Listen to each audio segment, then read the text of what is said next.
নমস্কার বন্ধুরা, ফ্লেভারসে আপনাদের স্বাগত।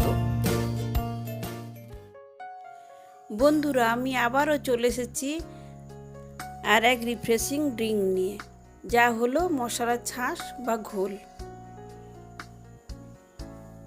চলুন দেখে নেওয়া যাক আমি কীভাবে বানাই।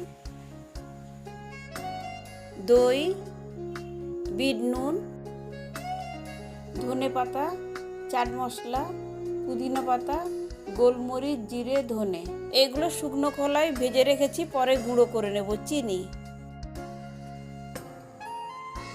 একটা মিক্সারে আমি 250 গ্রামের মতন টক দই নিলাম, স্বাদ মতন বিট নুন দিয়েছি, চিনি অপশনাল, চাট মশলা, সেই মশলাগুলো ভেজে গুঁড়ো করে নিয়েছি, ধনে পাতা, পুদিনা পাতা। এই মেজারিং কাপে আমি 2 কাপ জল নিয়েছি।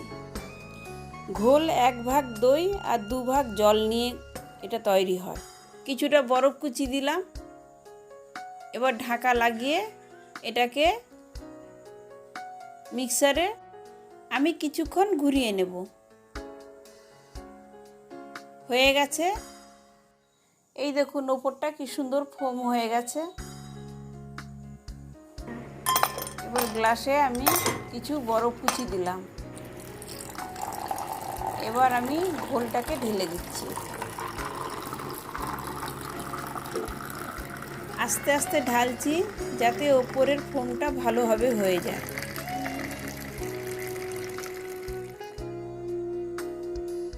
আমি ওপর থেকে ভাজা গুঁড়ো মশলা ছড়িয়ে দিলাম। এবার ধনে পাতা কুচি দিচ্ছি।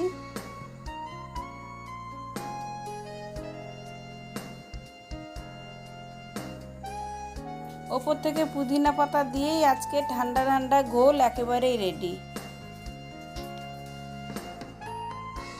অনেকে চিনি পছন্দ করে না বা মিষ্টি লস্যি পছন্দ করে না, তাদের জন্য এই ধরনের মশলা ঘোল একদম পারফেক্ট ও টেস্টিও।